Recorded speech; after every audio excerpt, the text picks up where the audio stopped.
Más adelante. Creo que sí. Ahí, ¿no? Ya. Más adelante. Entonces, cuando estábamos frente al glaucoma, habíamos dicho de que el tamizaje no era muy efectivo, ¿no? Pero sí es necesario pues hacer prevención respecto al glaucoma. ¿Y cómo hacemos prevención? A través de lo que significa los factores de riesgo. Entonces, si tenemos pacientes mayores de 40, 50 años con historia familiar de glaucoma, de raza negra, que de pronto en la presión que se mida hay una presión intraocular alta, etc., ese paciente ya se constituye un paciente que es muy probable que pueda desarrollar glaucoma. Entonces, a todos estos pacientes se le deriva la especialidad, ¿para qué? Para hacer el descarte de glaucoma, ¿no? Entonces, utilizando todo lo que significa factores de riesgo, entre los cuales puede estar si el paciente es miope, tiene diabetes mellitus o usa corticoides por otras enfermedades, entonces este paciente tiene más posibilidades de desarrollar glaucoma y por lo tanto se deriva a la especialidad. ¿Y el tratamiento en qué va a consistir? El tratamiento consiste pues en bajar la presión intraocular, que se constituye el único elemento sobre el que ahora se está actuando, ¿ya? Toda la medicación destinada al glaucoma es para bajar la presión intraocular. Probablemente a futuro haya otros medicamentos que orienten el tratamiento a alguna otra particularidad del glaucoma y tengamos mejores resultados. En todo caso, cuando vamos a tratar el glaucoma, esta presión que vamos a disminuir es una presión objetivo que debemos de tener para lo que es lograr buenos resultados. ¿Y cómo se mide el resultado? A través de lo que es la no progresión de daño en el campo visual. Entonces, cuando estamos frente a un glaucoma entre leve a moderado, hay estudios poblacionales que indican que la presión intraocular a disminuir debe de ser un 20% de la presión que se está encontrando, ¿ya? Entonces, a mayor magnitud de daño en el campo visual, a mayor severidad del glaucoma, la presión intraocular también tiene que disminuir en mayor intensidad. Glaucomas avanzados y progresivos, ya se estima que la presión debe disminuirse hasta en un 33%.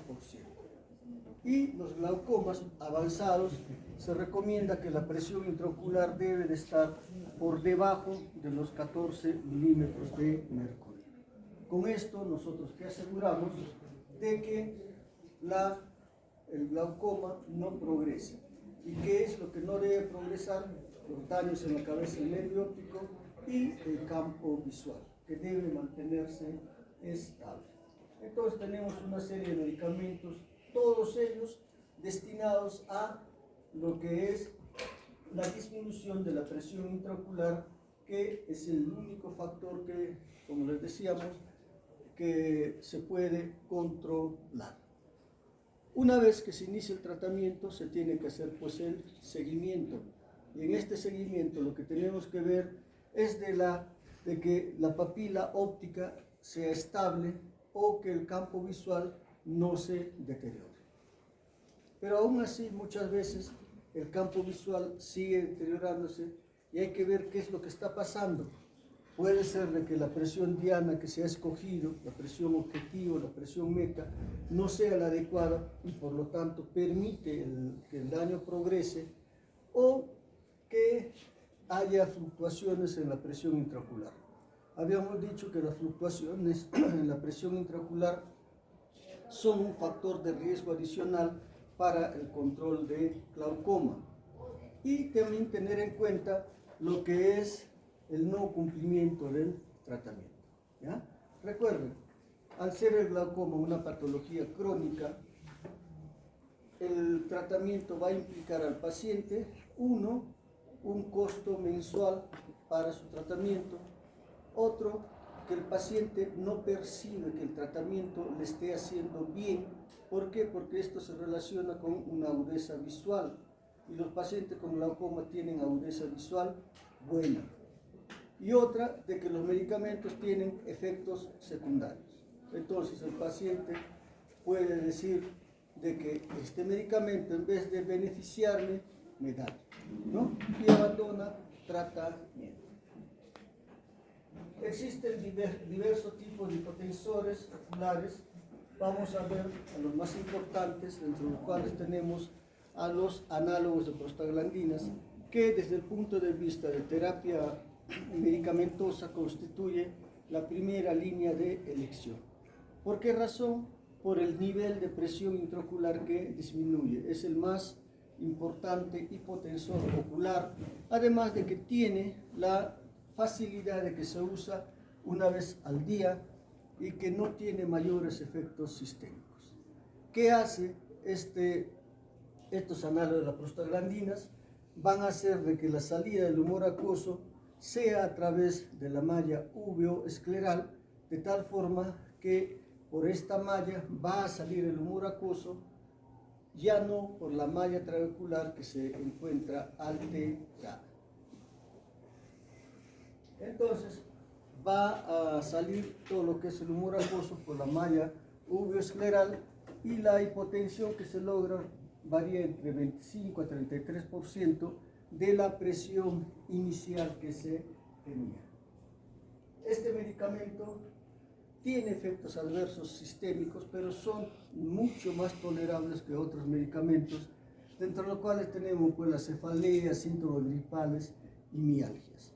Pero el principal efecto secundario de estos medicamentos son acciones locales a nivel ocular, principalmente lo que es el oscurecimiento del iris, ¿ya?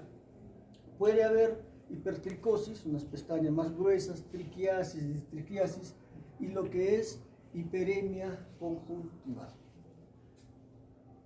Entonces, ¿se puede usar este medicamento en todos los pacientes? No. No se debe usar en pacientes que tengan procesos inflamatorios intraoculares, dentro de los cuales tenemos la uveitis anterior, el edema macular cistoide, queratitis herpética. Pero después se puede usar en casi todos los pacientes. Otro grupo de medicamentos lo constituyen los beta bloqueadores, que a la fecha constituyen la segunda línea de elección en tratamiento, principalmente por los efectos secundarios y también porque resulta ahora que es menor hipotensor que los análogos de las prostaglandinas. Dosificación 2 veces al día. ¿Qué es lo que van a hacer? Van a disminuir la producción del humor acuoso. La reducción de la presión intraocular está entre 20 y 30% de la presión inicial, un tanto menor a la que tiene lo que es los análogos de las prostaglandinas. Estos medicamentos sí tienen efectos sistémicos, dentro de los cuales tenemos pues el broncoespasmo, la hipotensión, bradicardia, exacerbación de miastenia gravis. También tienen efectos a nivel local, como visión borrosa, hipostesia corneal, alergias, etc. Pero este medicamento va a tener contraindicaciones. ¿En quiénes? En pacientes que sufran de asma bronquial, arritmia cardíaca, EPOX, embarazo, etc. ¿Ya? Entonces, estos medicamentos son muy buenos hipotensores, pero tienen efectos secundarios y las contraindicaciones hay que tenerlos presentes. Todo beta bloqueador, tanto tópico como sistémico, no se puede usar en pacientes asmáticos y con arritmias cardíacas. Una sola gota del medicamento puede desencadenar crisis asmática, ¿ya? Porque es más una reacción de hipersensibilidad donde la dosis no está de por medio, pero sí hay que tener mucho cuidado. Vean en el caso de los beta bloqueadores que produce una hiperemia conjuntival, que produce queratitis. Entonces, pues, todos los medicamentos hipotensores oculares producen alteración a nivel de superficie ocular que hace que el paciente no sienta pues la mejoría que se les está ofreciendo. Los agonistas adrenérgicos son otro tipo de hipotensores oculares no tan potentes como los dos anteriores, pero son medicamentos que se pueden usar en forma coadyuvante, ¿no? Agentes disponibles tenemos pues sobre todo a la brimodinina.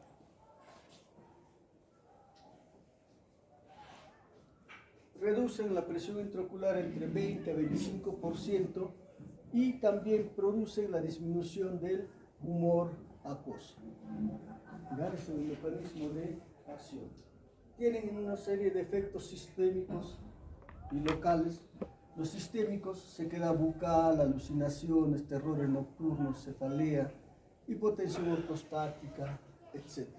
Y en los oculares, también que tenemos foliculitis, dermatitis periocular, midriasis reactiva, procesos alérgicos como podría verse acá, ¿no?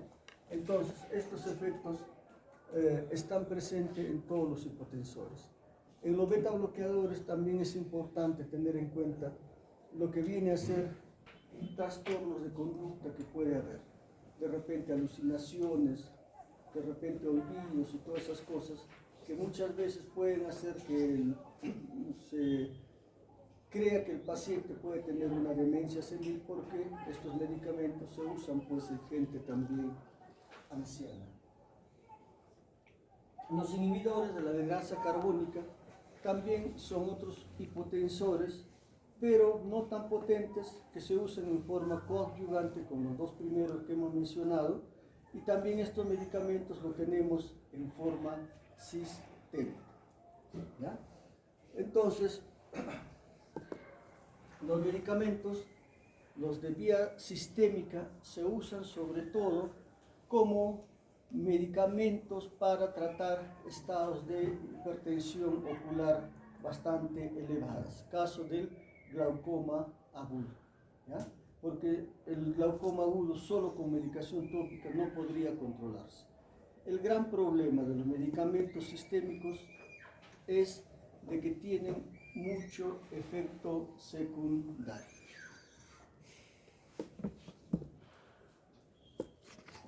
¿Qué efectos adversos vamos a tener dentro de lo que son sistémicos? Las parestesias, hipocalemia, litiasis renal, gastritis, etc. ¿Cuál es el más importante? Las parestesias, porque es la manifestación más frecuente que suelen tener los pacientes, que incluso hace que abandonen el tratamiento antes del término del tratamiento por el que se indicó. A nivel ocular puede haber blefaroconjuntivitis alérgica, dermatitis periocular, edema corneal. Vean formas de manifestación a nivel ocular como efecto adverso de estos productos. Entonces, es bueno tener en cuenta estos dos agentes hiperosmóticos, la glicerina y el manitol, que se pueden usar en situaciones de glaucoma agudo, ¿ya? Esto es solamente para esas circunstancias, no podremos estar usando en forma crónica como es el glaucoma. Con estos productos se puede bajar la presión intraocular rápidamente y controlar lo que es pues el glaucoma. Entonces, estos agentes hiperosmóticos reducen muy bien la presión intraocular, pero se usan solamente en situaciones especiales, o en casos agudos, o previa cirugía filtrantes, cataratas de alto riesgo, donde necesitamos una presión intraocular bastante baja para que el procedimiento no se pueda complicar. Entonces, estos medicamentos se pueden usar ya sea solos o asociados, como recomendación de que no debe de haber lo que es el uso de medicamentos que tengan el mismo forma de actuar, el mismo mecanismo de acción, que no se potencie, ¿ya? Tiene que usarse medicamentos con diferente mecanismo de acción para que esto se vea potenciado. Actualmente está presentándose ya nuevos medicamentos, ¿no? Son desde hace 2 años que se está usando los inhibidores de la roquinasa, que también van a favorecer el drenaje del humor acuoso y van a reducir la presión intraocular. Aunque estos medicamentos se dice que ya tienen también algún grado de lo que es neuroprotección. Entonces estos medicamentos van a hacer pues también que se reduzca la presión intraocular a niveles casi iguales como el de los análogos de las prostaglandinas. También los agonistas receptores de adenosina son otro tipo de nuevos agentes hipotensores que están involucrando en la baja de la presión intraocular. Hay también medicamentos de liberación prolongada, ¿no?, que están dando buenos resultados, con presiones intraoculares bastante bajas, ¿no?, en cierto tiempo de uso. Muy bien, entonces tenemos varios medicamentos a nivel tópico con lo que se puede enfrentar al glaucoma. Actualmente también tenemos como alternativa de tratamiento lo que es la trabeculoplastía láser selectiva, que va a hacer que se modifique lo que es la arquitectura de la malla trabecular y permita lo que es el pasaje del humor acuoso, y con esto se baja la presión intraocular. En los momentos actuales, digamos que la tendencia es a que esta trabeculoplastía láser selectiva sea el elemento de primera elección para el tratamiento de glaucoma, ¿no? Desde el punto de vista médico, tratamiento médico, la primera línea de elección es el análogo de prostaglandina. Pero a los medicamentos probablemente en el futuro sea esta la alternativa de tratamiento de elección, la trabeculoplastía láser selectiva, que va muy bien en todo tipo de pacientes, sobre todo en los pacientes que no han recibido tratamiento de glaucoma previo, ¿no? Con este procedimiento se baja muy bien la presión, y el inconveniente, digamos, es el hecho de que tiene por ahora un tiempo en que el procedimiento no hace efecto. ¿A qué tiempo? A los 5 años. ¿Ya? A los 5 años habría que reevaluar el tratamiento para ver si se pone más trabeculoplastía, si se asocia un medicamento adicional, etc. Pero por 5 años da muy buen resultado. Pero algo que hay que tener en cuenta es de que no se puede usar corticoides cuando se aplica este medicamento, porque el corticoide desregula la capacidad de lo que es el bajar la presión intraocular.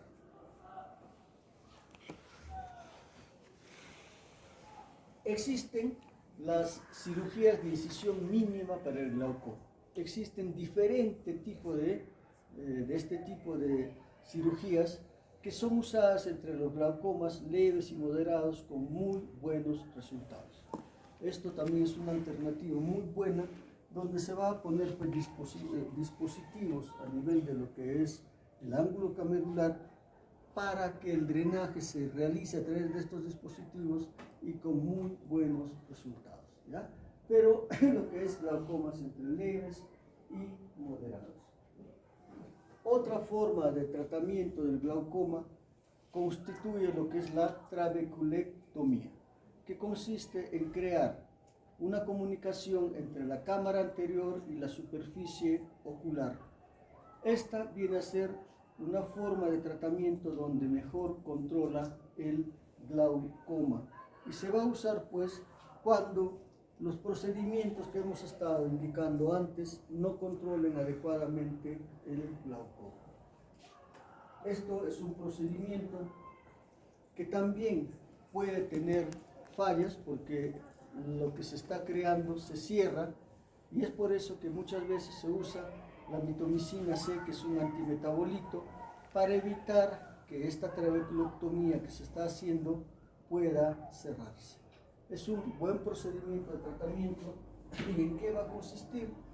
Pues en crear un flap a nivel de la esclera, ¿no?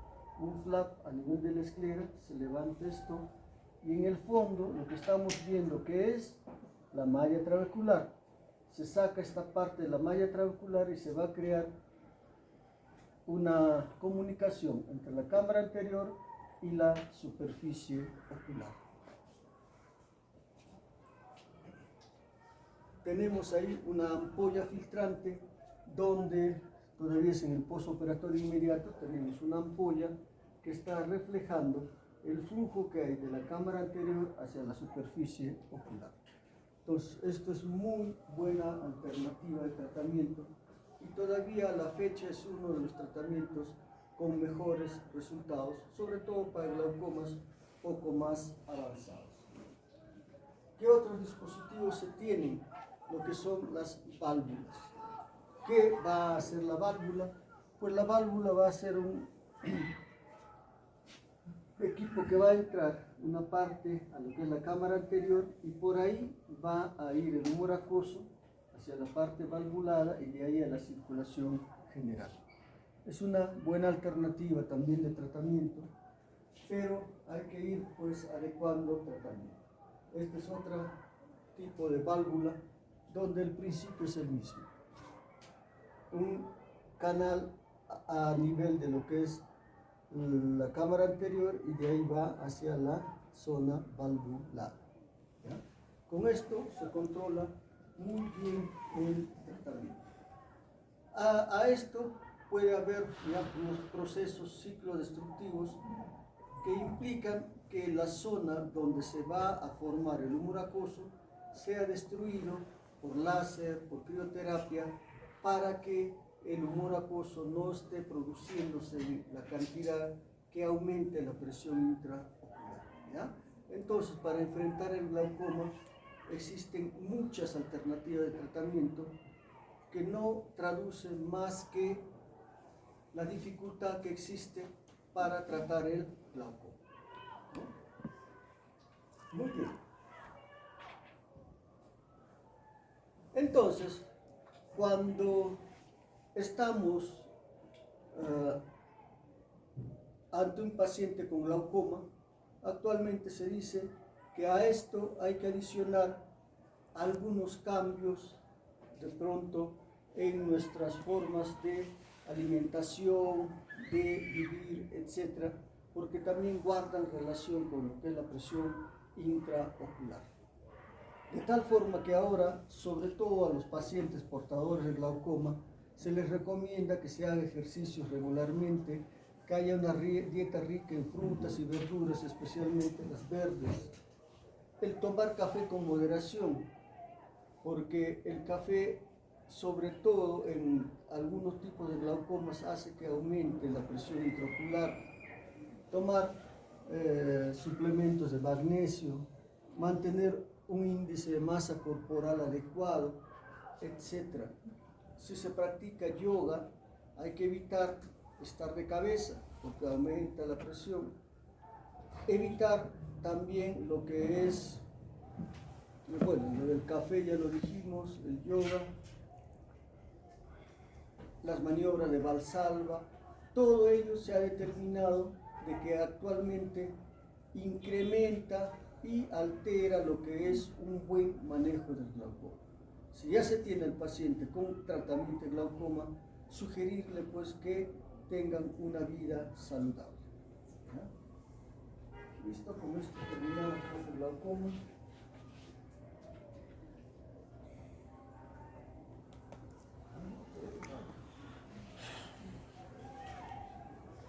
Bien, entonces todo esto era referente a lo que es el glaucoma primario de ángulo abierto, donde la presión intraocular está elevada en el 70% de los pacientes, ¿no?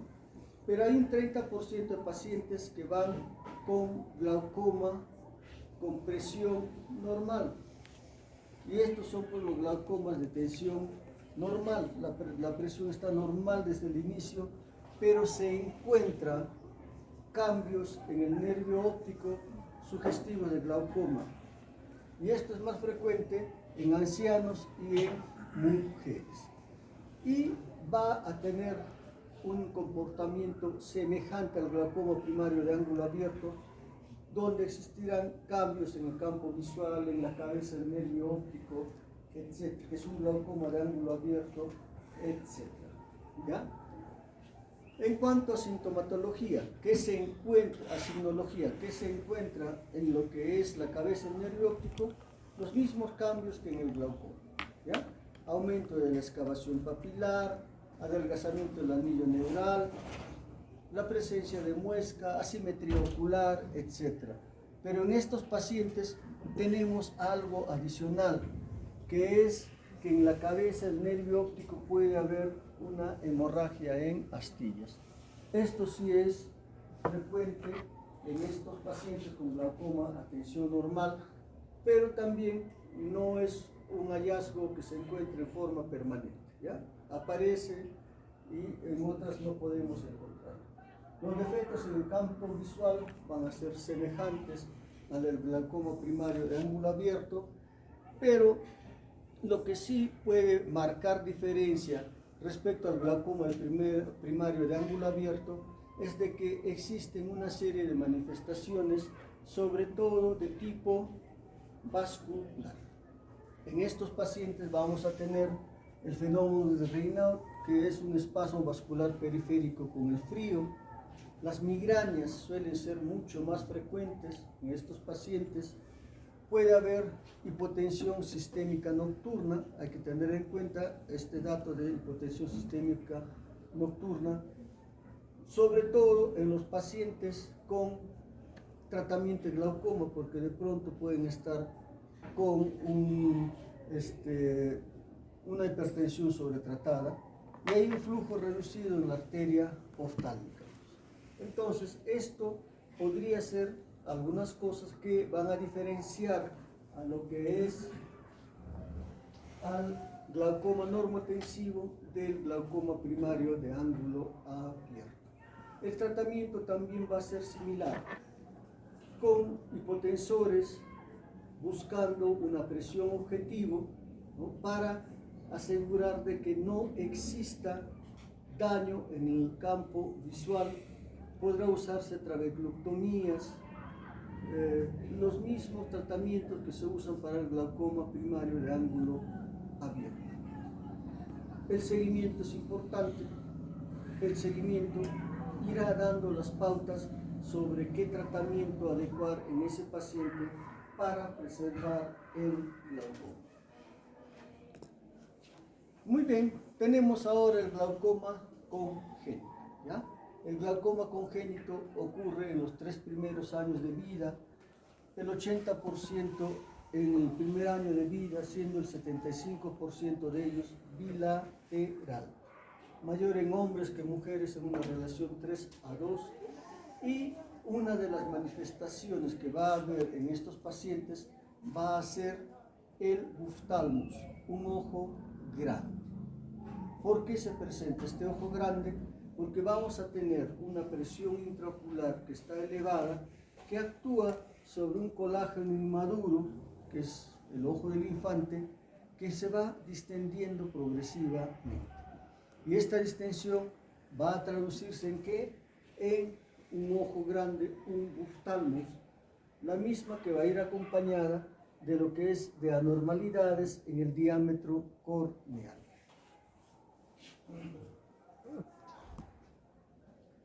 Cuando existe sospecha de lo que es un glaucoma primario, un glaucoma congénito, se tiene que evidenciar si verdaderamente hay pues hallazgos de glaucoma. ¿Y cómo se hace esto? Con lo que es la búsqueda de cambios en el nervio óptico, de cambios glaucomatosos, si hay aumento de la presión intraocular, y todo esto se hace con lo que es una sedación. Bajo anestesia se medirá la presión intraocular, con una presión mayor de 20, sospechoso de glaucoma congénito. Ver cambios en el fondo de ojo, relación copa-disco, si esta es asimétrica, llama la atención, igual que en el adulto. Y en estos pacientes, si se hace la medida de la vista, en estos pacientes se va a encontrar que hay miopía. ¿Por qué razón? porque el glaucoma congénito cursa con un ojo mucho más grande, y cuanto más grande el ojo, hay pues miopía. ¿Ya? Además, que hay que tener en cuenta que hay que, las córneas grandes, ¿no? Una megalocórnea mayor de 12 milímetros, que se puede evaluar bajo sedación, y además verificar si hay edema corneal, fotofobia, epífora, que son manifestaciones que orientan a que el paciente de pronto podría tener un glaucoma congénito. De tal forma que va a haber algunos síntomas, como son la irritabilidad, la fotofobia, epífora y pobre visión, que nos orientan de que algo está pasando en esos pacientes. Y como signos, habría que determinar cómo está su presión, la presencia de oftalmos, edema corneal, ¿no? Y también las estrías de Happ y daño del nervio óptico.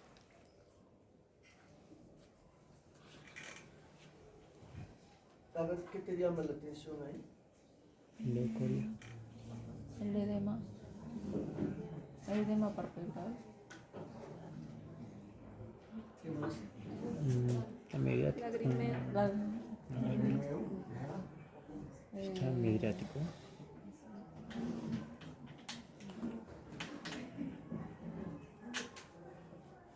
Es un azulito, pero no sé qué es eso. ¿Podría ser leucoria?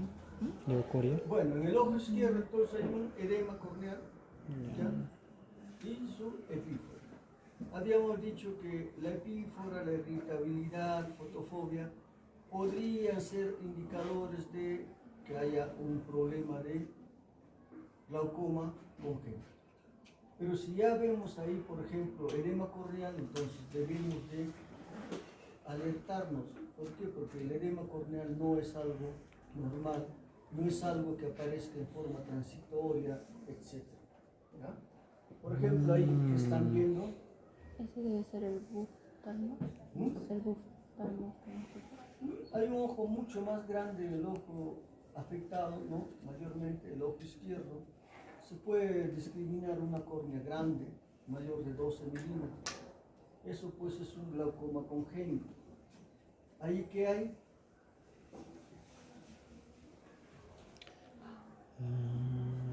Opacidad. No. Una córnea opaca. Edema corneal. Ya pues, eso tiene que llamar la atención, hay que buscar la causa de ese edema. Entonces, un edema de ese tipo tiene que alertarnos a que probablemente tenga el paciente un glaucoma congénito. Acá estamos viendo lo que es las estrías de Happ, que no es otra cosa que ruptura de las estructuras de la córnea, que van a hacer pues de que a través de esta ruptura vaya entrando agua, y esto que va a hacer de que se produzca un edema corneal. ¿Ya? Estas son las estrías de Happ que se van a ver en la lámpara de Endy. ¿Qué hacer ante este paciente? Pues tiene que operarse. El tratamiento en el glaucoma congénito siempre es quirúrgico. El tratamiento médico no da resultado. ¿Ya? Siempre va a ser quirúrgico. Con esto sí acabamos.